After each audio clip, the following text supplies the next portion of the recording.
Okay, so we're solving for x rounding to the nearest hundredth, and then we see that we have e to the power of x is equal to 42. And so from this, on this example problem, the exponential, the e to the power of x, is already by itself. So then you can take a log of both sides. If you take a look at the calculator button on Delta Math, there is a button for log. Let me show you how to get to that. The calculator is on the top right. Where'd my calculator go? Oh, there it is. Okay, so if I wanted to type a log, for example, of log 42, you go to functions. Once again, the functions button's right here. It's kind of in like dark gray. Do you see me pressing it? That button, you press functions, and then you can press log on the very top left. So that's where you would get the log button, okay? So we do log of both sides. And then since e is to the power of x, remember that you can take that x value that is your exponent and bring it to the front of the log. So notice what happens to that x value. It's log e to the power of x, and then that x gets to go in the front. So it's x log e now. So x log e is equal to log 42. And then you can divide both sides by log e. And then the log e and the log e will cancel out. And you will get x is equal to, and this is where you get to type into your calculator. So I'm just going to type it as if we were doing the problem. So log, oops, where's the button? Back 42. And then divide it by, and then go back to functions, log, where's my e? Okay, you just literally type the letter e. There you go. And then you can see that the calculator on the right side will give you the 3.73 with all of those extra decimals. And then you're going to round it to the nearest hundredth. So it's actually 3.74 because the 7 next to it's pretty big. Okay, are there any questions about this example? I know that we kind of went through it pretty fast because I wasn't writing anything, but I wanted to do it through the example because if I was writing it myself, we would have to flip-flop so many times between the calculator. So please type questions in the chat if you have any questions. We have to solve for x, and you can see that x is in the exponent, which means we're going to have to use the log again, and we're going to round it to the nearest hundredth. So before we can do that, we want to get the 2 to the power of 4x. We want to get that alone. So to get the 2 to the power of 4x alone, we're going to divide both sides by 11. So we divide both sides by 11. Let me see if it says that. Yeah, it does. Okay, so we divide both sides by 11. The 11s cancel out on the left. And then we are left with 2 to the power of 4x is equal to 1 over 11. So now that we have your exponential all by itself, this is where we use the log. So I know we just realized that you haven't learned log before, but whenever you get your exponent or exponential piece by itself, which is the 2 to the power of 4x, then we can get, or then we can use the log. So here we're going to apply a log to both sides. So it literally just looks like that. You just write log in front of it. So we take the log of both sides, and you do this once your exponential is by itself. So log 2 to the power of 4x is equal to log 1 over 11. And so when you have a log and it's log 2 to the power of 4x, like there's an exponent in your log, you can bring that exponent in the front.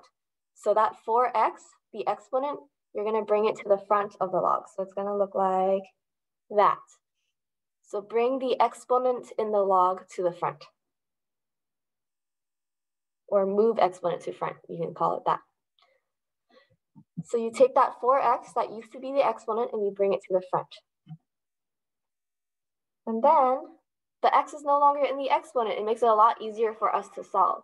So then you can just divide both sides by log 2. Log 2 is just a number. So we're going to divide both sides by log 2. And then it'll cancel out.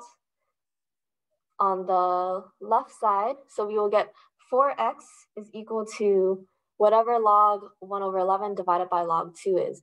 And that part you can type in on the calculator. And just pretending like we are doing it ourselves, I'm going to go ahead and actually type that on the calculator with us, or with the example problem. Wait, how do I get rid of this one? Okay, I'm just going to delete it all. Okay, so we divide both sides by log 2. On the left side, the log 2's will cancel out. On the right side, we have log 1 over 11 divided by log 2. So you literally type in that entire right side into the calculator, and you'll get negative 3.4594311619. And so that's how they have it written over here. So I know logs are new. Do you guys have any questions yet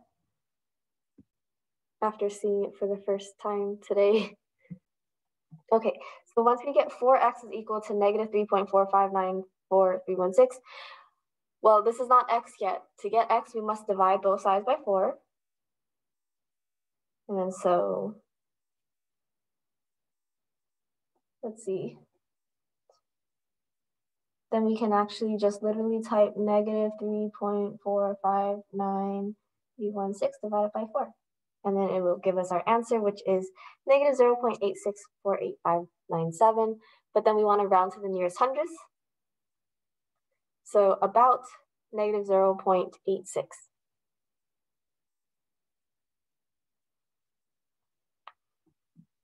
And then you would enter this number into Delta Math.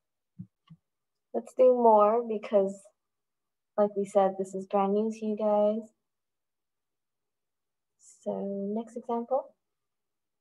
Oops. I keep thinking the calculator will zoom with us, but no, it's kind of just annoying and in the way. Okay, so we're going to solve for x for this example, rounding to the nearest hundredth.